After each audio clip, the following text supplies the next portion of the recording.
My family tried to give my apartment to my sister on my wedding day. Then my fiancé took action. Can you imagine standing at your own wedding, surrounded by love, only for your parents to announce they're giving away your most precious gift, your new home, to your sister? That's exactly what happened to me.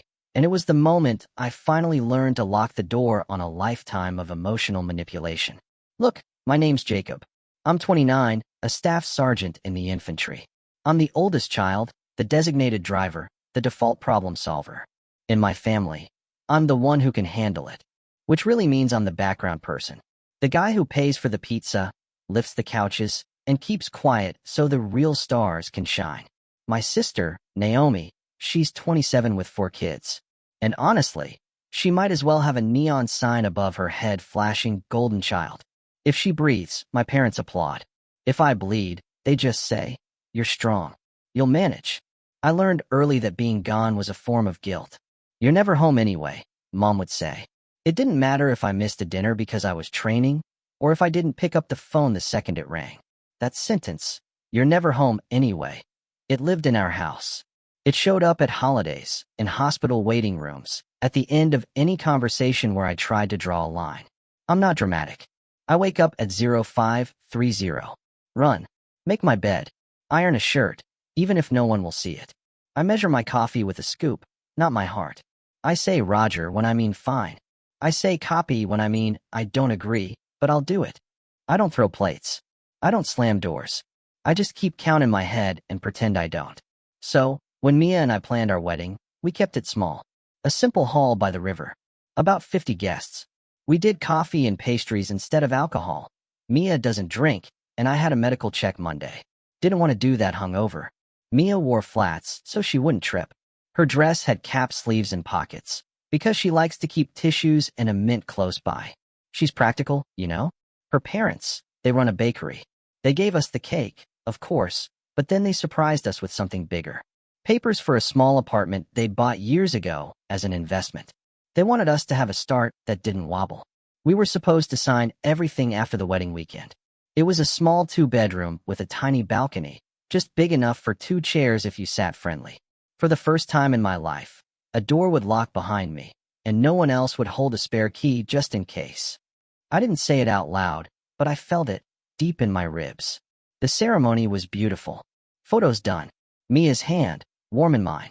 My coworker was making a joke about saluting when we kissed. The kids were chasing each other with napkins tied like capes. The whole room smelled like cinnamon rolls. Then, my mom approached. That smile she uses, the one where she's about to make a public announcement sound like a blessing. Dad hovered behind her, arms folded. Naomi drifted close, already laughing at a joke no one told yet. Mom said, "Jacob, Mia," bright and calm. "We're passing the apartment her parents gave you over to your sister." My brain stalled. I thought I misheard her over the clatter of forks. Naomi tossed her hair and smirked. "Relax. It's just a place to sleep." And then Dad dropped the hammer. "It's decided. She has 4 kids. Grow up." The room went silent. Not a normal quiet, but a very specific hush. Like the air itself leaned in. I felt that old reflex roll up my spine. Smile. Make it easy. Say we'll talk later. Fix it quietly. Bleed privately. It's a reflex that's been trained into me longer than my rifle drills. But Mia didn't wait for me to do any of that. She looked at my parents, then at me. Without drama, just precise, she slid her wedding ring off her finger, and she set it beside the coffee urn. "Before we sign anything," she said, her voice steady, "we're going to be very clear about who makes decisions about our home." Every fork in the room stopped moving. Even the kids got quiet. That was the first trigger. Not the money yet, not the keys. Just that line. Our home, our decision. And me finally hearing it said out loud. I didn't know it yet, but that was the moment something in me finally stood up. I grew up in a house where help meant Jacob will handle it. Dad worked maintenance at the hospital, mostly nights. Mom did everything, but in a way that made sure you knew she did everything. We weren't poor in a movie way, but we perpetually lived 12 inches behind the bill's due date. When Naomi started having kids, those 12 inches became 12 months. The unspoken rules were simple. If Naomi needs something, we all drop what we're doing. If Jacob needs something, maybe he should stop needing. At 18, I enlisted. My parents called it a phase. At 22, When I re-enlisted, they called it avoiding responsibility. I sent money home because they said the power would be shut off. I overnight cash because Naomi's card died, and it turned out to be an oil change and a tire no one wanted to pay for. I bought school shoes for my nieces because my sister cried on the phone, and I was 6,000 miles away and couldn't stand the sound. I never said, keep receipts. I learned to love wire transfers the way other guys learned to love boats. When I went home on leave, the list waited on the fridge. Pick up dry cleaning. Dad's suits. Replace shower head. Mom's back hurts. Call landlord for Naomi. She doesn't do confrontation. Fix the internet. Bring cash. Underline twice. If I said I just wanted one day to sleep, Mom would tilt her head. Soft voice. You're never home anyway. That sentence was a solvent, stripping my resolve down to nothing. Dad would add, you don't want to be the kind of man who leaves his sister stranded.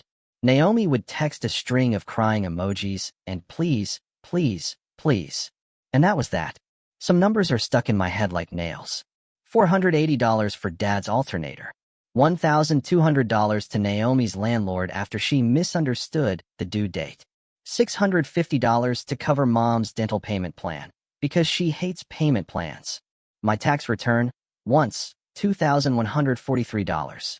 Sent in 2 chunks because we'll pay you back when Eli's bonus hits. The bonus never hit. Turns out, it wasn't that kind of job. I kept a mental ledger, even when I swore I didn't. Not just dollars, but hours, calls, favors. 31 airport pickups. 17 Saturday mornings spent moving Naomi between rentals. 64 missed calls on the first day of my last deployment because she had a situation with a neighbor and needed me to do something. I met Mia between cycles. She laughs with her whole mouth. She says please to strangers and keeps granola bars in her bag because someone will forget to eat. She doesn't ask for things. She asks questions. When my phone buzzed with Mom's requests on our second date, I apologized like I'd broken a plate. Mia just said, you don't have to apologize for other people's emergencies. I'd never heard it phrased like that. When I introduced her to my parents, Mom's smile was friendly, but sharp.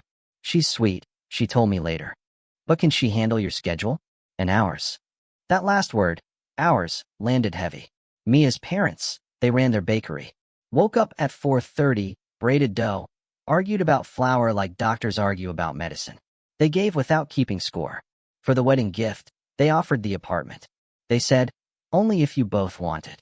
The papers weren't fully transferred yet, but everything was lined up to sign the Monday after the wedding. I told my parents at Sunday dinner. Mom nodded like she was being patient with a child. That's lovely, she said. And practical. Naomi can use it while you're deployed. Empty places are wasteful. It's ours, I said. You're never home anyway, she replied, and smiled like she'd solved a puzzle. Naomi started talking about the apartment like it was community property. She texted me for the building's visitor pass number because school pickup is easier if I park there. She asked for a copy of the keys for emergencies. She even posted a Pinterest board called Balcony Ideas with hanging chairs and herb gardens and tagged me. When I reminded her we hadn't even signed, she sent laughing emojis. Details, she wrote. Be a team player. The week before the wedding, I was in the motor pool when she called 12 times in a row. I finally answered. Can I get the lease in my name if it's easier for taxes? She asked, like she was asking for a stick of gum. We can always change it later. No, I said, my voice steady. Absolutely not. Why are you being weird? She snapped. You're never home anyway. Eli, her husband, he called me bro whenever he texted me for money. He never called me anything when it was about the kids' birthdays or school plays. I discovered I was more useful as a debit card than an uncle. The wedding day arrived, and I told myself nothing would happen. We kept it small, neutral, safe. We planned every minute. I forgot I couldn't plan other people's decisions. I forgot I couldn't schedule my parents' entitlement into a quieter time. So, when my mother smiled and said the apartment was being passed to my sister, it was shocking, and yet, not shocking. It was a script I'd heard all my life, just with new props. My father's grow up was the old chorus. Naomi's relax was the laugh track. What I didn't plan for, what I never realized I could plan for, was Mia, setting the ring down, naming the problem in one sentence. That sentence, our home, refused to leave the room. I didn't raise my voice. I didn't say words I'd regret. I didn't storm out. Those aren't my moves. I stood there with a paper cup of coffee and the ring on the table, and my family lined up like a panel. Mom kept her smile fixed. "We'll sort the paperwork Monday," she said, as if we'd agreed. "It's best for everyone." "For you," Mia said. "Not for us." Naomi sighed loudly. "You're being dramatic. It's just a place to sleep." Dad folded his arms tighter. "She has 4 kids." "Jacob, I know," I said. "I know their names and birthdays." "Then act like a brother." "I am," I said. "A brother who also gets a life." Mia touched the ring, then slid it back onto her finger. Her voice didn't wobble. "This is simple. The apartment is Jacob's and mine. If that isn't respected, we don't sign. We don't move. We're not building a home inside a tug-of-war." A couple of my guys drifted closer. They thought they might need to extract me. They didn't. I wasn't going anywhere. Mom's smile thinned. "Mia, honey, you're new here. You don't understand how we support each other." "I understand exactly," Mia said. "I've watched Jacob hand over weekends, paychecks, sleep, and every spare corner of himself. I've watched him be told he doesn't get a say because he's not around to say it. The phrase, 'you're never home anyway,' is not a family value. It's a way to erase him." Naomi rolled her eyes so hard it looked like pain. "Oh my God." Dad leaned in, voice low and warning. "Careful." I finally felt the shape of the room. It was my life laid out as a diagram. Me, the dependable bridge. Then the traffic, no toll booth, no weight limits.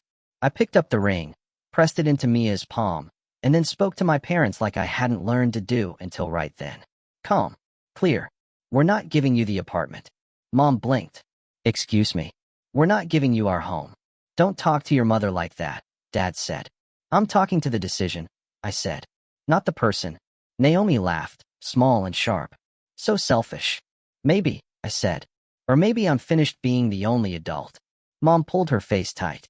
"After everything we've done for you." I held up a hand. "We're not unrolling a ledger today." She paused. That word landed. Ledger. We all knew it existed, even if it lived in whispers and sighs. "This isn't about revenge," I said, because I needed the truth out loud. "This is about closure. About boundaries. If you love us, you'll respect them. If you don't, we'll love you from our own home, with the door locked." Dad's mouth moved like he was chewing the words. "Grow up," he said again, quieter. "I just did," I answered. There was no shouting after that, just a vacuum. People pretended to look at the dessert table. Kids stared openly. Aunt Becca mouthed, "Wow," then pretended to cough. We went back to our table like regular guests. We ate cake in silence. I watched Mia talk to my coworker about running routes near the river. I watched my parents hold court in the corner, calling over relatives one by one. I watched Naomi type on her phone like she was drafting a federal memo. None of that changed the ring back on Mia's hand. None of it changed the sentence that had been spoken and couldn't be unsaid. The breaking point wasn't a slam. It was a click. The sound a lock makes when the bolt finally slides all the way in. The wedding ended with people slipping out in ones and twos, carrying paper boxes with slices of cake that would dry out in their fridges. My platoon shook my hand, gave me that look guys give each other when they want to say, "I'm here if you need me," without making it weird. Mia's parents stacked trays and wrapped leftovers like a drill team. My parents left without hugging me. Naomi hugged me like a stiff mannequin and whispered, "You'll fix this tomorrow." At 11:07 p.m., Mom called. I let it spin. At 11:09, a text. "I'm ashamed of you." At 11:10, "Drop the keys at our house tonight." Naomi starts moving in the morning. We didn't even have keys yet. Mia and I ended up in the back of her dad's van with 2 leftover rolls and a thermos. We sat in the dark and ate bread and laughed until the laughing turned into that silent, shaky breathing you do when your body is still on high alert. "It feels like I took off a pack," I said, "and my back doesn't know what to do." "It'll feel lighter, and then heavy, and then lighter," she said. Waves. Sunday morning, 23 missed calls. Dad texted, "Family meeting. 1400, don't be late." Naomi texted, "If you love me, prove it." She added a photo of her kids. I stared at their faces and felt the guilt hit, like it always does. Then I pictured a door with a lock and 2 chairs on a tiny balcony, and reminded myself, love isn't a blank check. At noon, we went to the notary. The office smelled like old paper and lemon cleaner. We signed. 18 minutes. The clerk said, "Congratulations," like he says it 20 times a day. We walked outside with a manila envelope that contained a future. We looked up at the building. A pigeon looked down at us like it was unimpressed. At 13:58, we pulled into my parents' driveway. Mia said, "Together." I said, "Together." Inside, it was arranged like a tribunal again. Mom sat on the couch, Dad in his chair, Naomi with a notebook and a pen like she was chairing a committee. The TV was on mute with subtitles. The kids colored at the table. I noticed the list on the fridge. Jacob, call power company. Jacob, fix sink. Jacob, check Naomi's car. The ink was fresh. "We'll do this quickly," Mom said, like she was the judge. "You'll give Naomi the apartment for a year. We'll revisit after. You're never home anyway." "No," I said. "Don't speak to your mother like that," Dad said.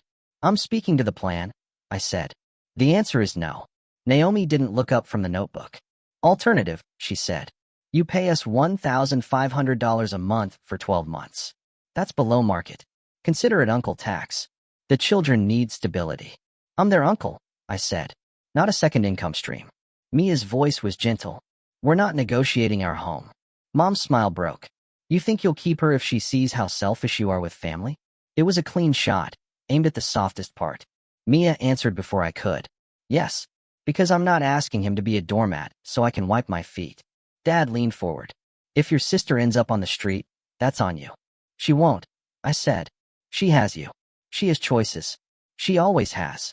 Naomi's eyes were wet now, but I knew this performance. "You don't understand what it's like," she said. "It's hard." "I know," I said. "I've been underwriting hard." Silence. The clock ticked. Mom stood.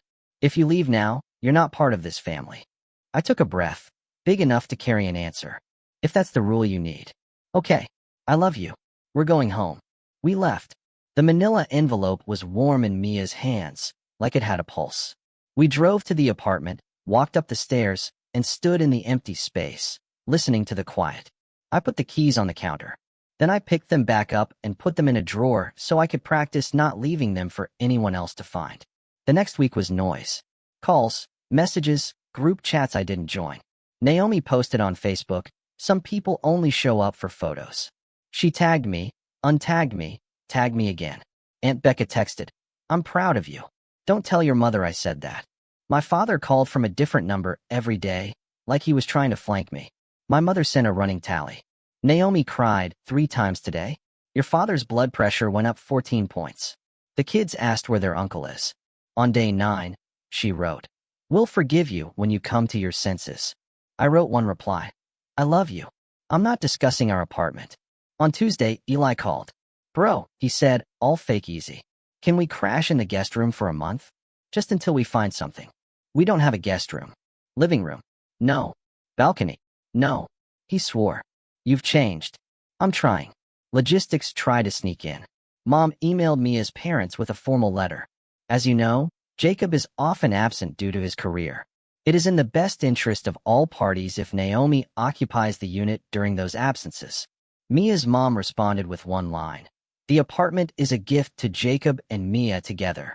I read it 3 times and felt my shoulders drop an inch. I told my coworker the basics. He asked if I needed time. I said I was fine. I wasn't, but I wanted to be the version of me who didn't look like a live wire. I showed up on time. I did the work. I ran longer. I slept badly. I woke up with my jaw clenched. In the apartment, we built a routine. We bought a $60 table from a man named Igor who insisted on carrying it up the stairs while telling me about the cat who used to sleep on it. We found 2 chipped mugs in a box Mia had labeled Kitchen Daily. We ate pasta too late. We argued about the squeaky faucet and laughed in the middle of it. I hung a cheap curtain badly. Mia fixed it the next morning while I did push-ups on the floor and pretended not to watch her. Thursdays, I texted Naomi. "We're free Sunday, 1400 to 1600 if the kids want the park." She answered once. "We don't need your charity." I wanted to text a paragraph about love and time and how parks are not charity. But I didn't. You don't negotiate a no into a yes by writing a novel. By the second week, the phone got quieter. A strange quiet that felt like the silence after a fireworks show ends and your ears ring. I kept thinking I'd done something wrong because the noise was gone. Then I realized the quiet was the thing I'd asked for. It just didn't feel like a gift yet. Then came the drop-by. Saturday morning, 7:20. Knock on the door. Too quick. One long family code. Mia looked at me. I shook my head. We didn't move. The knock came again. Jacob, Mom's voice. Open up. Then Naomi's. The kids have to pee. I stood still until the knocking stopped. We texted, please don't come without asking. We're not home. It was a lie. It was also the boundary. The text came back rapid fire. How dare you? The children were cold. You're petty. I put my phone face down. Mia made pancakes. We ate them slowly. Aunt Becca called later. Your mother is telling people you locked children out in the snow. It was 48 degrees, I said. Nothing else. For what it's worth, Becca said, I think you're doing the right thing. Your mother is just not used to the door locking the other way. Mia pinned a small note on the inside of our door. Do we want this? It was for us, not them. We agreed on a rule. Before we opened to anything, visits, requests, debts, we asked that question. If the answer was no, we kept the door shut. It felt childish to write it down. It also worked. On a Wednesday night, Dad sent, come by 1900, just you. I didn't. I replied with a photo of our balcony with 2 cheap chairs and a plant that might die. He answered with a single period. I stared at that like it contained the entire weight of his disappointment. 2 weeks in, something changed in me. I woke up, made coffee, and realized I hadn't braced for a crisis. The weather app said rain. My phone said nothing. The apartment smelled like toast. Mia slept on her side with her hand under her cheek. It was ordinary. That was the miracle. Not fireworks, not applause. Just a Tuesday morning where no one owned me. The quiet didn't fix everything.